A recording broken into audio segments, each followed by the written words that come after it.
This is a selection of poems written since the early 1940s. The first one is called Lines on a Young Lady's Photograph Album. At last you yielded up the album, which, once open, sent me distracted. All your ages, matte and glossy on the thick black pages. Too much confectionery, too rich. I choke on such nutritious images.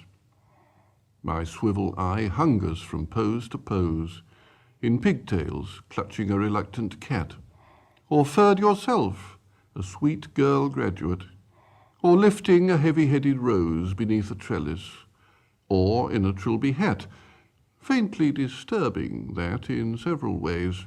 From every side you strike at my control, not least through these disquieting chaps who loll at ease about your earlier days. Not quite your class, I'd say, dear, on the whole.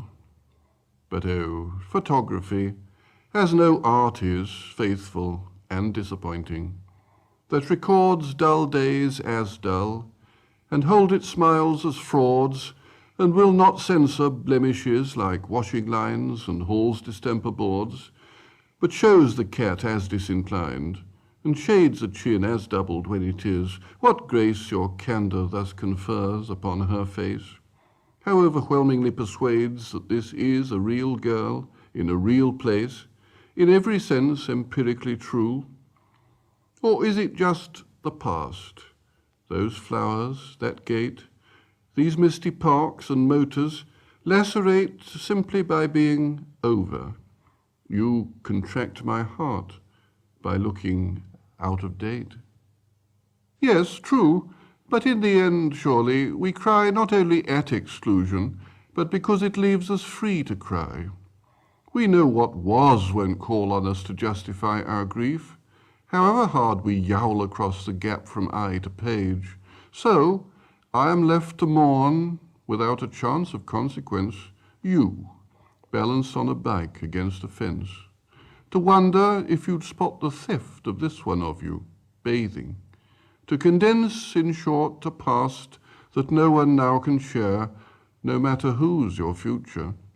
Calm and dry, it holds you like a heaven, and you lie invariably lovely there, smaller and clearer as the years go by. 1914.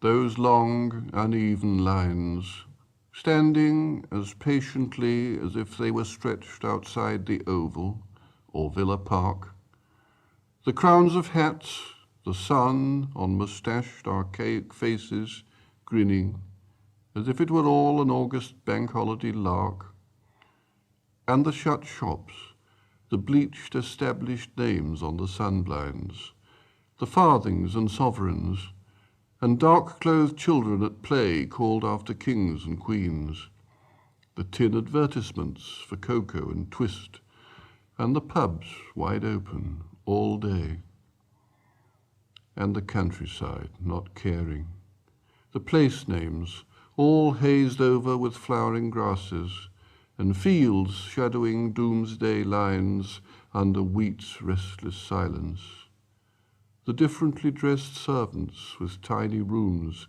in huge houses, the dust behind limousines. Never such innocence, never before or since, has changed itself to past without a word, the men leaving the gardens tidy, the thousands of marriages lasting a little while longer. Never such innocence again. Toads. Why should I let the toad work squat on my life? Can't I use my wit as a pitchfork and drive the brute off? 6 days of the week it soils with its sickening poison, just for paying a few bills. That's out of proportion. Lots of folk live on their wits, lecturers, lispers, losels, loblollymen, louts. They don't end as paupers. Lots of folk live up lanes, with fires in a bucket, eat windfalls and tin sardines. They seem to like it. Their nippers have got bare feet. Their unspeakable wives are skinny as whippets, and yet no one actually starves. Ah, were I courageous enough to shout, "Stuff your pension!" But I know all too well that's the stuff that dreams are made on. For something sufficiently toad-like squats in me, too. Its hunkers are heavy as hard luck, and cold as snow, and will never allow me to blarney my way to getting the fame and the girl and the money all at one sitting. I don't say one bodies the other one's spiritual truth, but I do say it's hard to lose either when you have both. The explosion. On the day of the explosion, shadows pointed towards the pit head. In the sun, the slag heap slept. Down the lane came men in pit boots, coughing oath-edged talk and pipe smoke, shouldering off the freshened silence. One chased after rabbits, lost them, came back with a nest of lark's eggs, showed them, lodged them in the grasses. So they passed, in beards and moleskins, fathers, brothers, nicknames, laughter, through the tall gates standing open. At noon there came a tremor. Cows stopped chewing for a second. Sun, scarfed as in a heat haze, dimmed. The dead go on before us. They are sitting in God's house in comfort. We shall see them face to face. Plain as lettering in the chapels, it was said. And for a second, wives saw men of the explosion. Larger than in life they managed, gold as on a coin, or walking somehow from the sun towards them, one showing the eggs unbroken. A study of reading habits. When getting my nose in a book cured most things short of school, it was worth ruining my eyes to know I could still keep cool and deal out the old right hook to dirty dogs twice my size. Later, with inch-thick specs, evil was just my lark. Me and my cloak and fangs had ripping times in the dark. The women I clubbed with sex, I broke them up like meringues. Don't read much now. The dude who lets the girl down before the hero arrives, the chap who's yellow and keeps the store, seem far too familiar. Get stewed. Books are a load of crap.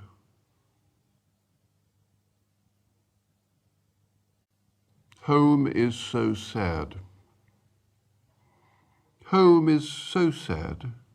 It stays as it was left, shaped to the comfort of the last to go, as if to win them back.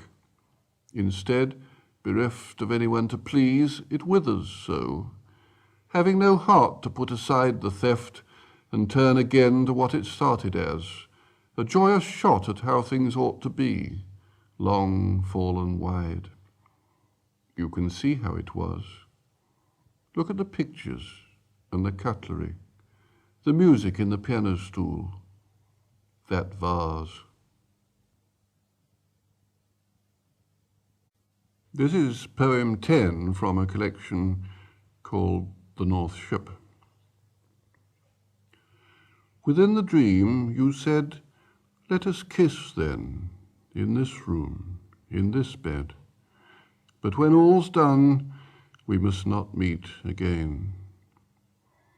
Hearing this last word, there was no lambing night, no gale-driven bird, nor frost-encircled root as cold as my heart. Afternoons. Summer is fading. The leaves fall in ones and twos from trees bordering the new recreation ground. In the hollows of afternoons, young mothers assemble at swing and sand pit, setting free their children.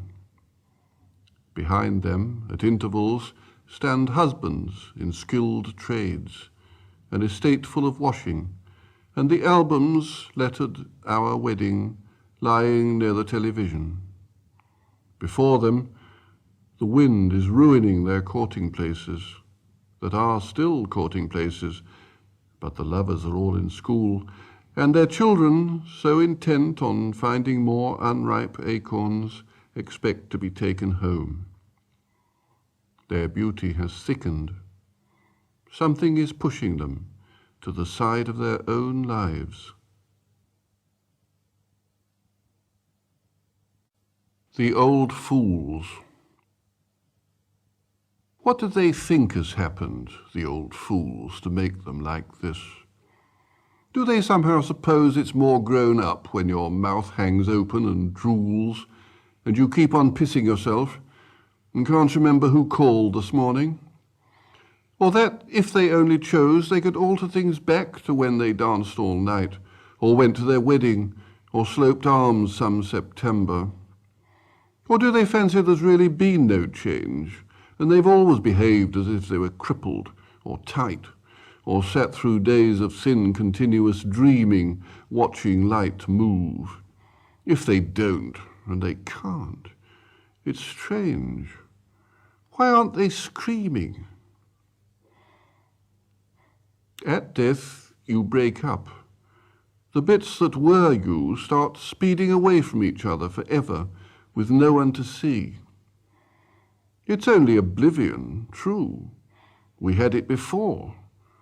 But then it was going to end, and was all the time merging with a unique endeavour to bring to bloom the million-petalled flower of being here. Next time, you can't pretend there'll be anything else. And these are the first signs, not knowing how, not hearing who, the power of choosing gone. Their looks show that they're for it. Ash hair, toad hands, prune face dried into lines. How can they ignore it? Perhaps being old is having lighted rooms inside your head, and people in them acting. People you know, yet can't quite name. Each looms like a deep loss restored, from known doors turning, setting down a lamp, smiling from a stair, extracting a known book from the shelves, or sometimes only the rooms themselves, chairs and a fire burning, the blown bush at the window, or the sun's faint friendliness on the wall, some lonely, rain-ceased midsummer evening. That is where they live. Not here and now, but where all happened once. This is why they give an air of baffled absence, trying to be there, yet being here. For the rooms grow farther, leaving incompetent cold, the constant wear and tear of taken breath, and them crouching below extinction's alp, the old fools, never perceiving how near it is. This must be what keeps them quiet, the peak that stays in view wherever we go, for them is rising ground. Can they never tell what is dragging them back, and how it will end? Not at night, not when the strangers come, never throughout the whole hideous inverted childhood? Well, we shall find out. For Sidney Bechet. That note you hold, narrowing and rising, shakes like New Orleans reflected on the water, and in all ears appropriate falsehood wakes, building for some a legendary quarter of balconies, flower baskets and quadrilles, everyone making love and going shares. Oh, play that thing. Mute, glorious Storyvilles others may license, grouping round their chairs sporting-house girls like circus tigers priced far above rubies, to pretend they're fads, while scholars manqués nod around unnoticed, wrapped up in personnels like old plaids. On me your voice falls, as they say love should, like an enormous yes. My crescent city is where your speech alone is understood, and greeted as the natural noise of good, scattering long-haired grief and scored pity. This is poem number 30 from the North Ship. So through that unripe day you bore your head, and the day was plucked and tasted bitter, as if still cold among the leaves. Instead, it was your severed image that grew sweeter, that floated, wings stiff, focused in the sun along uncertainty and gales of shame blown out before I slept. Now you are one I dare not think alive, only a name that chimes occasionally, as a belief long since embedded in the static past. Summer broke and drained. Now we are safe. The days lose confidence and can be faced indoors. This is your last meticulous hour, cut, gummed, pastime of a provincial winter. Next, please. Always too eager for the future, we pick up bad habits of expectancy. Something is always approaching, every day, till then, we say, watching from a bluff the tiny, clear, sparkling armada of promises draw near. How slow they are, and how much time they waste, refusing to make haste. Yet still they leave us, holding wretched stalks of disappointment, for, though nothing balks each big approach, leaning with brasswork prinked, each rope distinct, flagged, and the figurehead with golden tits arching our way, it never anchors. It's no sooner present than it turns to past. Right to the last, we think each one will heave to and unload all good into our lives, all we are owed for waiting so devoutly and so long. But we are wrong. Only one ship is seeking us, a black-sailed unfamiliar, towing at her beck a huge and birdless silence. In her wake no waters breed or break. The trees. The trees are coming into leaf, like something almost being said. The recent buds relax and spread. Their greenness is a kind of grief. Is it that they are born again and we grow old? No, they die too. Their yearly trick of looking new is written down in rings of grain. Yet still the unresting castles thresh in full-grown thickness every May. Last year is dead, they seem to say. Begin afresh, afresh, afresh.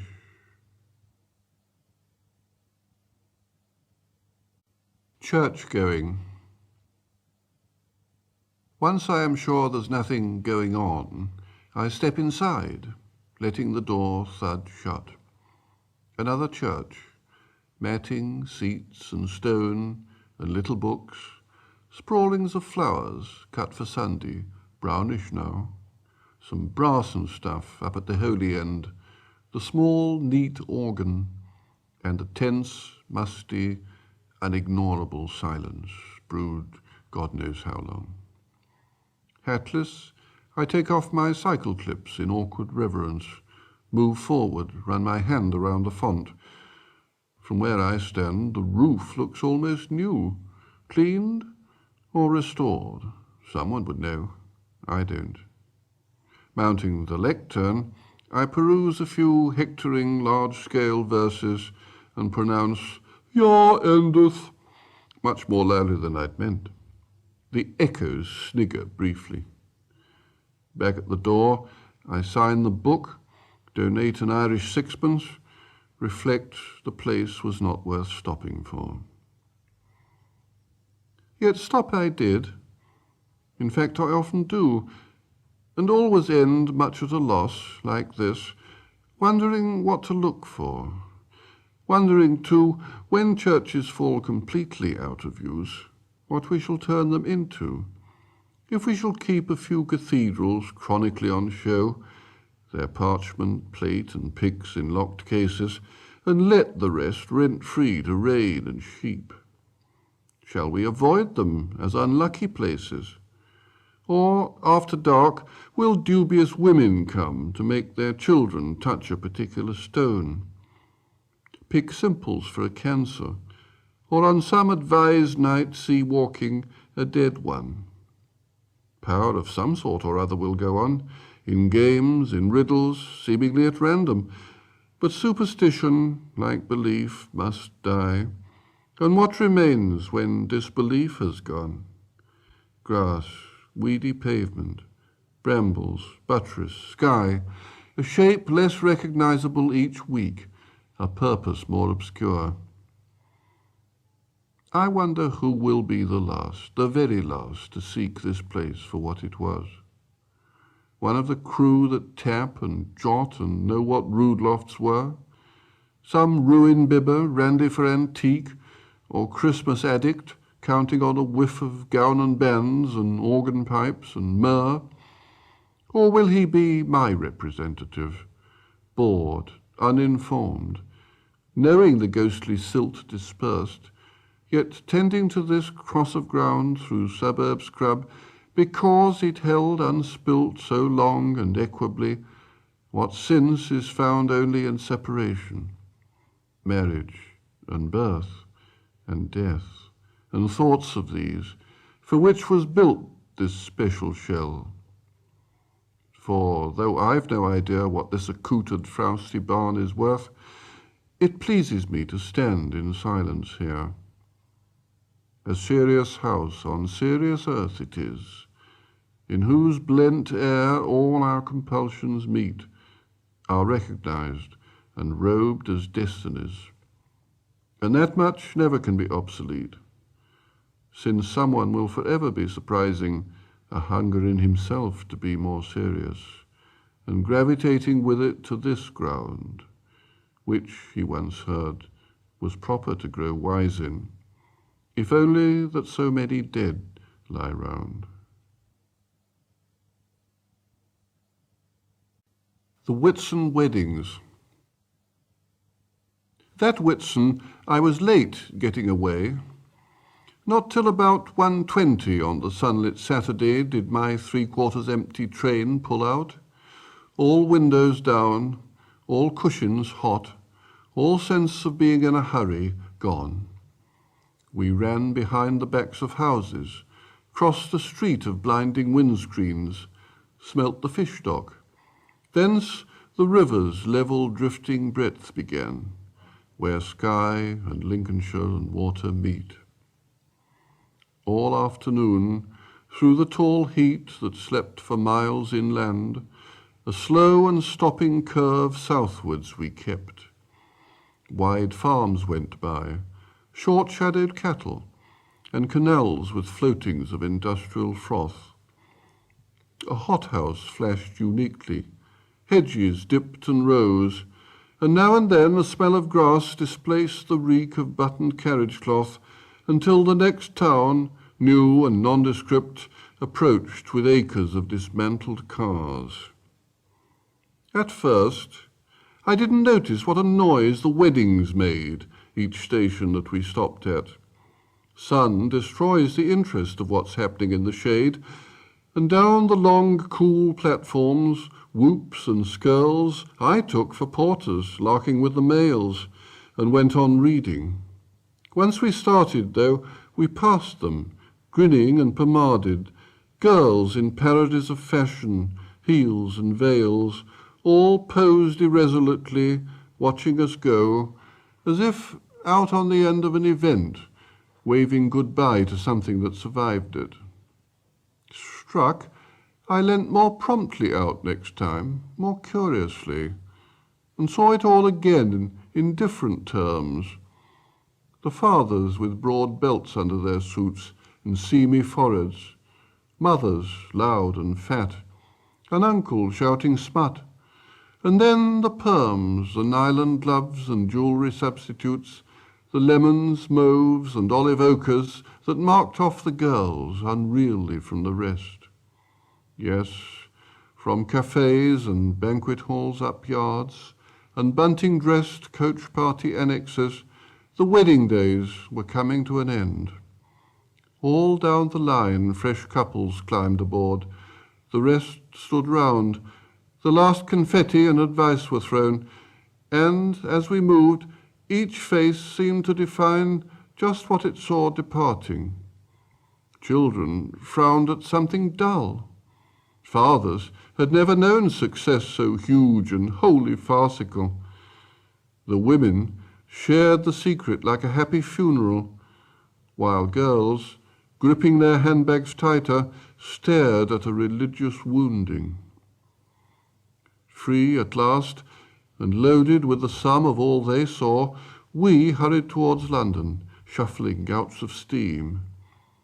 Now fields were building plots, and poplars cast long shadows over major roads, and for some 50 minutes, that in time would seem just long enough to settle hats and say, "I nearly died," a dozen marriages got under way. They watched the landscape, sitting side by side. An Odeon went past, a cooling tower, and someone running up to bowl, and none thought of the others they would never meet, or how their lives would all contain this hour. I thought of London, spread out in the sun, its postal districts packed like squares of wheat. There we were aimed. And as we raced across bright knots of rail past standing Pullmans, walls of blackened moss came close, and it was nearly done, this frail travelling coincidence, and what it held stood ready to be loosed with all the power that being changed can give. We slowed again, and as the tightened brakes took hold, there swelled a sense of falling, like an arrow shower sent out of sight, somewhere becoming rain. Cut grass. Cut grass lies frail. Brief is the breath mown stalks exhale. Long, long the death it dies in the white hours of young-leafed June, with chestnut flowers, with hedges snow-like strewn, white lilac bowed, lost lanes of Queen Anne's lace, and that high-builded cloud moving at summer's pace. Vers de société. My wife and I have asked a crowd of craps to come and waste their time and ours. Perhaps you care to join us? In a pig's arse, friend. Day comes to an end. The gas fire breathes, the trees are darkly swayed. And so, dear Warlock Williams, I'm afraid... Funny how hard it is to be alone. I could spend half my evenings, if I wanted, holding a glass of washing sherry, canted over to catch the drivel of some bitch who's read nothing but witch.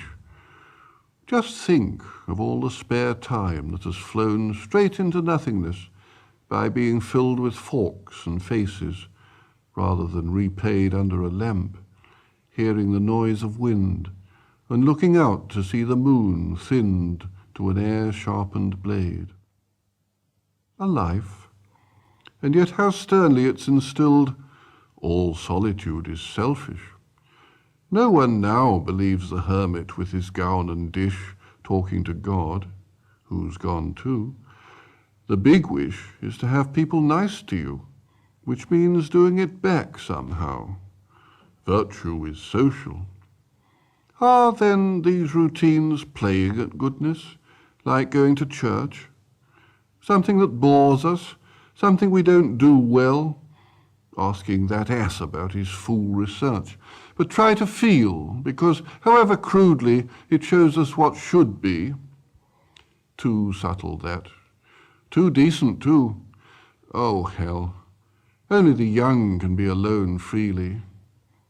The time is shorter now for company, and sitting by a lamp more often brings not peace, but other things. Beyond the light stand failure and remorse, whispering, "Dear Warlock Williams, why, of course." Poem number 13 from the North Ship. I put my mouth close to running water. Flow north, flow south, it will not matter. It is not love you will find. I told the wind. It took away my words. It is not love you will find. Only the bright-tongued birds. Only a moon with no home. It is not love you will find. You have no limbs crying for stillness. You have no mind trembling with seraphim. You have no death to come. At grass. The eye can hardly pick them out from the cold shade they shelter in, till wind distresses tail and mane. Then one crops grass and moves about, the other seeming to look on, and stands anonymous again. Yet 15 years ago, perhaps 24 distances sufficed to fable them. Faint afternoons of cups and stakes and handicaps, whereby their names were artifice to inlay faded classic Junes. Silks at the start. Against the sky, numbers and parasols. Outside, squadrons of empty cars, and heat and littered grass. Then the long cry hanging unhushed till it subside to stop press columns on the street. Do memories plague their ears like flies? They shake their heads. Dusk brims the shadows. Summer by summer all stole away, the starting gates, the crowds and cries, all but the unmolesting meadows. Almanacked, their names live.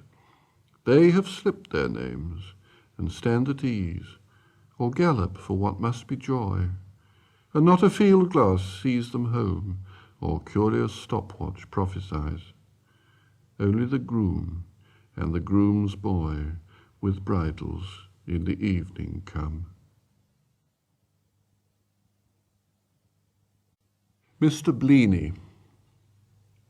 This was Mr. Bleeny's room. He stayed the whole time he was at the bodies, till they moved him.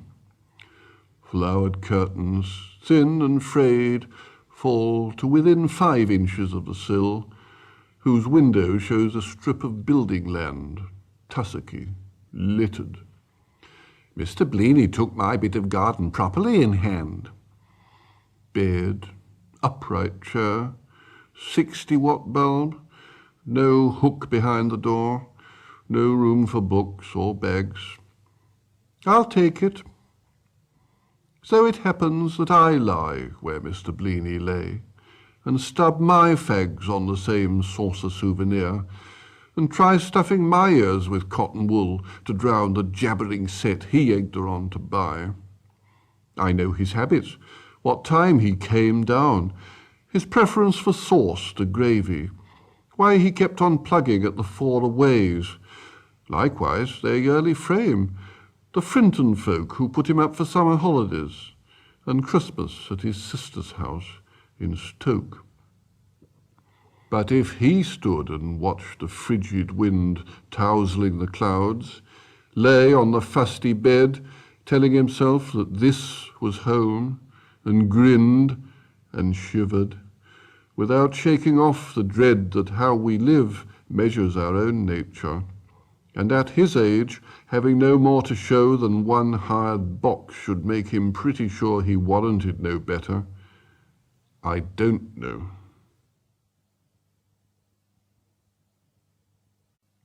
Coming. On longer evenings, light, chill and yellow, bathes the serene foreheads of houses. A thrush sings, laurel surrounded in the deep bare garden, its fresh-peeled voice astonishing the brickwork. It will be spring soon, it will be spring soon. And I, whose childhood is a forgotten boredom, feel like a child who comes on a scene of adult reconciling and can understand nothing but the unusual laughter and starts to be happy. Toads revisited. Walking around in the park should feel better than work. The lake, the sunshine, the grass to lie on, blurred playground noises beyond black-stockinged nurses, not a bad place to be. Yet it doesn't suit me, being one of the men you meet of an afternoon, palsied old step-takers, hair-eyed clerks with the jitters, wax-fleshed outpatients still vague from accidents, and characters in long coats deep in the litter baskets, all dodging the toad work by being stupid or weak.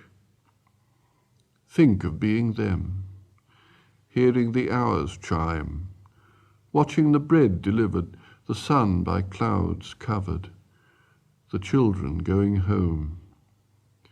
Think of being them, turning over their failures by some bed of lobelias, nowhere to go but indoors, no friends but empty chairs. No, give me my in-tray, my loaf-haired secretary, my "Shall I keep the call in, sir?" What else can I answer when the lights come on at 4 at the end of another year? Give me your arm, old toad. Help me down Cemetery Road.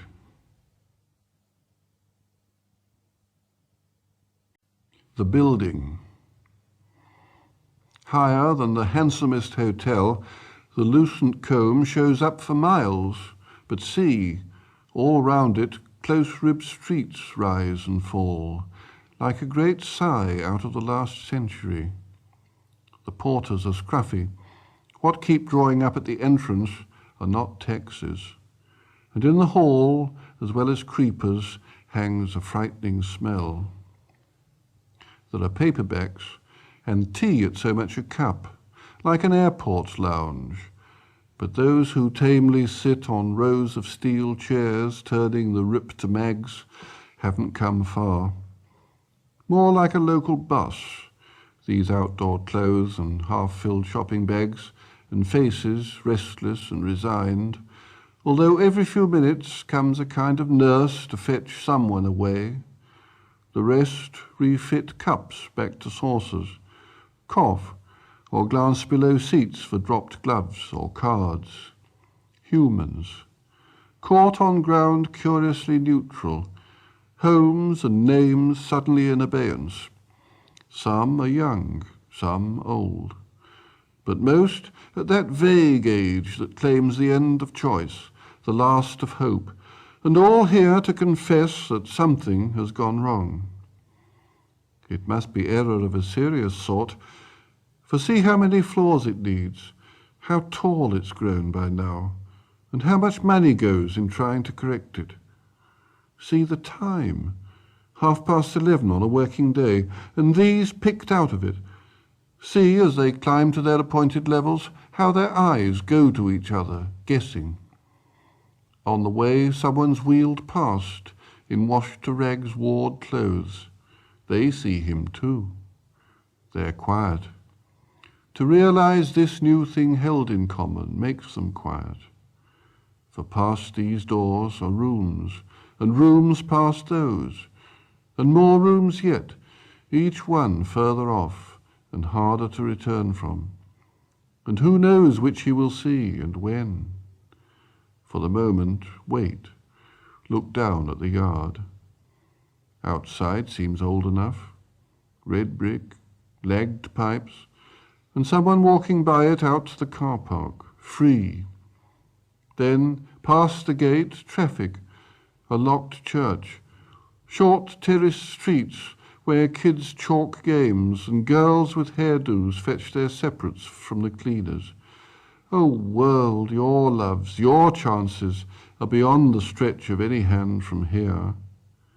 And so, unreal, a touching dream to which we all are lulled, but wake from separately. In it, conceits and self-protecting ignorance congeal to carry life, collapsing only when called to these corridors. For now once more the nurse beckons. Each gets up and goes at last. Some will be out by lunch or 4. Others, not knowing it, have come to join the unseen congregations whose white rows lie set apart above. Women, men, old, young, crude facets of the only coin this place accepts. All know they are going to die. Not yet, perhaps not here, but in the end, and somewhere like this. That is what it means, this clean-sliced cliff, a struggle to transcend the thought of dying. For unless its powers outbuild cathedrals, nothing contravenes the coming dark, though crowds each evening try, with wasteful, weak, propitiatory flowers. Days. What are days for? Days are where we live. They come, they wake us, time and time over. They are to be happy in.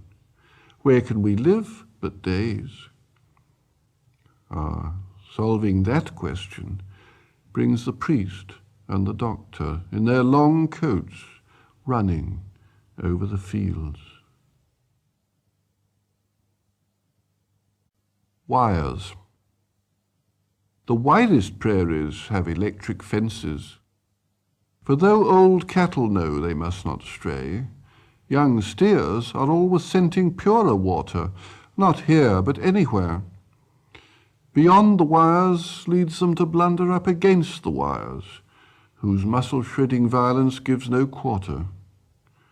Young steers become old cattle from that day, electric limits to their widest senses. An Arundel tomb. Side by side, their faces blurred, the Earl and Countess lie in stone, their proper habits vaguely shown as jointed armour, stiffened pleat, and that faint hint of the absurd, the little dogs under their feet.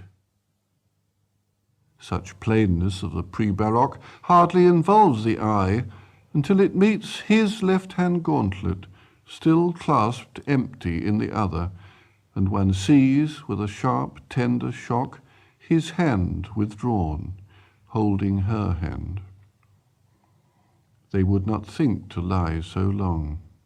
Such faithfulness in effigy was just a detail friends would see, a sculptor's sweet commissioned grace thrown off in helping to prolong the Latin names around the base.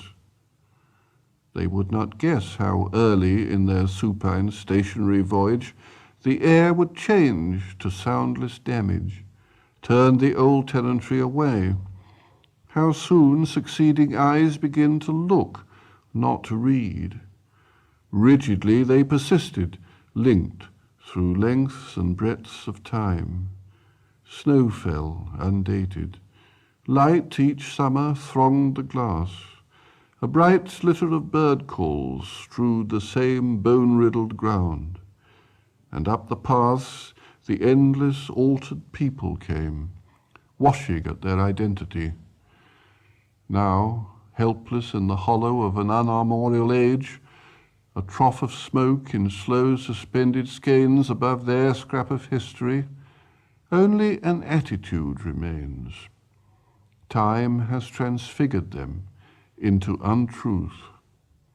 The stone fidelity they hardly meant has come to be their final blazon, and to prove our almost instinct almost true. What will survive of us is love.